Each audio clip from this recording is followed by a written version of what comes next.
É, pessoal, agora fedeu pro bananinha. Aí a foto da reunião. E eu lembro dele falando, eu faço questão de mostrar esse vídeo aqui.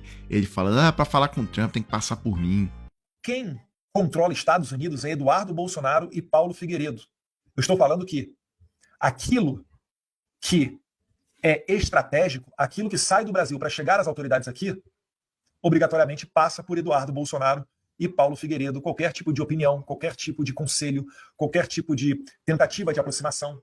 E o curioso é o seguinte, eu vi a entrevista do nosso ministro de Relações Exteriores, o Mauro Vieira, e ele foi perguntado, olha, o Trump trouxe o assunto Jair Bolsonaro e tal, e a resposta foi não. Isso já tinha sido antecipado ontem pelo ex-embaixador dos Estados Unidos no Brasil, Thomas Shannon, falou, olha, esse assunto Bolsonaro é página virada pro Trump. Inclusive ele já dizia, afirmou que Trump desistiu de interferir no julgamento do ex-presidente e agora busca nova aproximação com Lula. E aí que tá, pessoal, eu me lembro de Eduardo Bolsonaro dizendo, olha, é tudo ou nada, nós aqui trabalhamos para que não haja nenhuma aproximação e tal. Pois é, esse é o problema de quando você joga tudo ou nada. Porque pode acontecer de você ficar sem nada. O Trump não está atacando a soberania do Brasil. Ele está defendendo a soberania dele, os interesses dos americanos. Não vão encontrar diálogo, então? Com certeza não, e eu trabalho para que eles não encontrem diálogo. Nós estamos em guerra, e é tudo ou nada.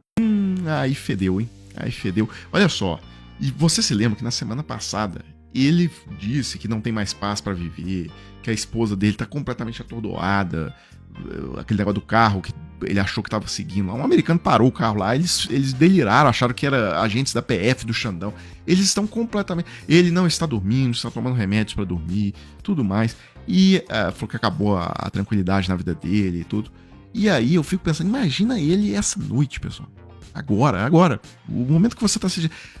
Eu acho que ele vai parar no hospital. Ele não vai aguentar, tá? E eu achei interessante que na Globo News, o Leonardo Trevisan, professor de Relações Internacionais, falou por que houve essa mudança de comportamento do Trump. O que você está me perguntando qual foi o milagre que fez os Estados Unidos mudarem tanto de posição? Estavam naquela força, naquela posição Marco Rubio dura, naquela posição de, olha, não tem conversa com o Brasil, fecha todas as portas. Tua pergunta é ótima. O que é que mudou? Sabe o que é que muda? Qualquer opinião de qualquer um, eu, você, o presidente Trump, o Xi Jinping, o bolso, meu amigo. Doeu no bolso. O que aconteceu? O X da história para a mudança do clima com os Estados Unidos foram os resultados da balança comercial brasileira de agosto e de setembro. Se não olhar para isso aí, não entende nada.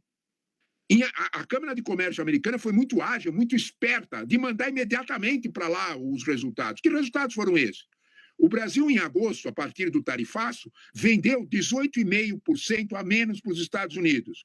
Mas, na conta final de agosto, o Brasil vendeu, em relação a agosto de 2024, quase 4% a mais. Em outras palavras, de uma forma bem clara que todo mundo pode entender o motivo. O Brasil tinha outro freguês.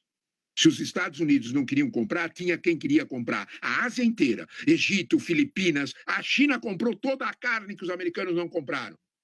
A soja, sem dúvida nenhuma, todos vieram compraram. Quando nós olhamos para esse quadro, nós observamos que os Estados Unidos perceberam claramente que eles estavam perdendo negócios com o Brasil. O Brasil tinha outros meios, outros fregueses, outras portas para bater. Não foi só agosto, setembro foi pior. Setembro nós vendemos 20% a menos para os Estados Unidos e crescemos 4,5% no volume exportado. Espera aí, como é que é? Quer dizer que sem Estados Unidos nós continuamos a vender mais? Quem se mexeu foram eles. Não há dúvida nenhuma sobre isso. Tua pergunta é básica. Você não entende esse climão legal, essa alegria generalizada, o Lula sentado tranquilo na cadeira, o presidente Trump brincando, se você não olhar para a balança comercial brasileira de agosto e setembro. Inclusive, essa estratégia, pessoal, essa estratégia tem que ser estratégia do Brasil, independente de governo. Tá? O Brasil sempre tem que buscar a diversificação, não ficar muito dependente de ninguém, porque quando você fica muito dependente de ninguém, acabou o seu poder de negociação, acabou o seu respeito, acabou tudo. Você numa condição de dependência, você já se senta na mesa para negociar derrotado, porque você não tem o que negociar, você tá totalmente refém. Tá? E aí tem uma matéria no Globo de hoje mostrando esse trabalho contínuo do governo de aumentar os parceiros. É Oriente Médio, o Lula está lá na Ásia, fechou acordo com a Malásia, fechou acordo com a Indonésia ontem.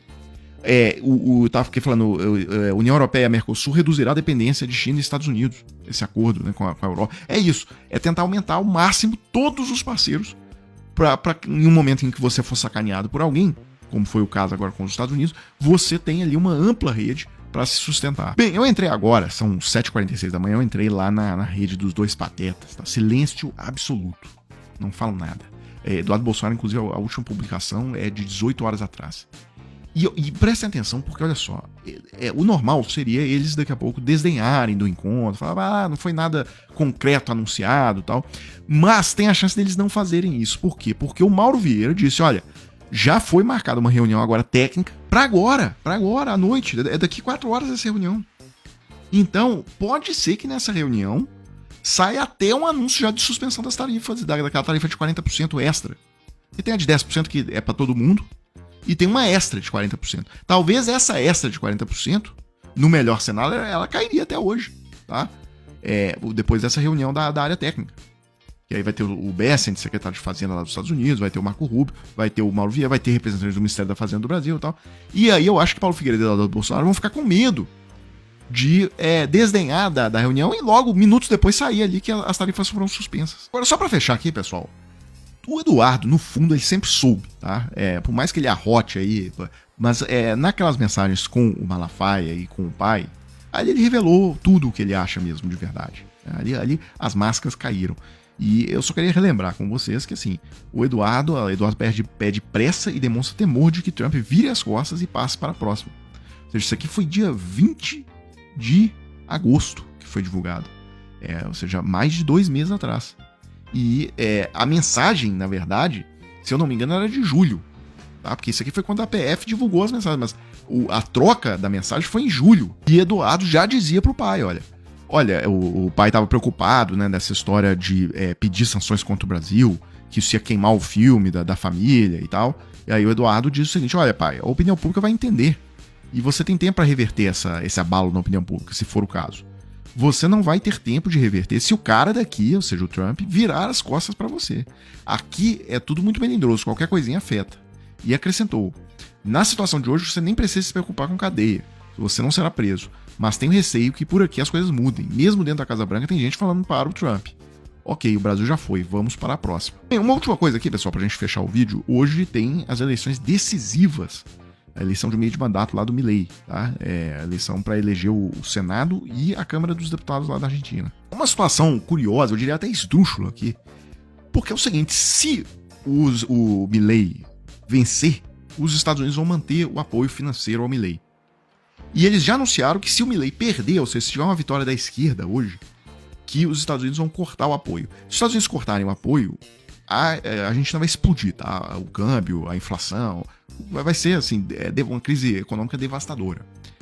E o que acontece? No modelo atual, com esse câmbio ultra valorizado, fora do lugar, e com esse apoio dos Estados Unidos para manter essa farsa durante algum tempo, o fato é que o Brasil está sendo talvez o maior beneficiário dessa história.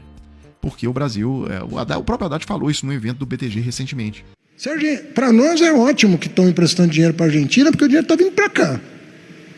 No turismo e na compra de mercadorias brasileiras.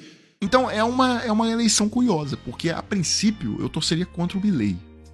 Mas, dada a situação fática de que a quebra da Argentina ia causar desemprego aqui no Brasil, ia reduzir as exportações brasileiras, ia diminuir a entrada de divisas externas aqui no Brasil e tal. É uma situação curiosa, né? Não sei o que torcer hoje nessa eleição. Enfim, na verdade a gente vai só aguardar o resultado. Chegamos naquele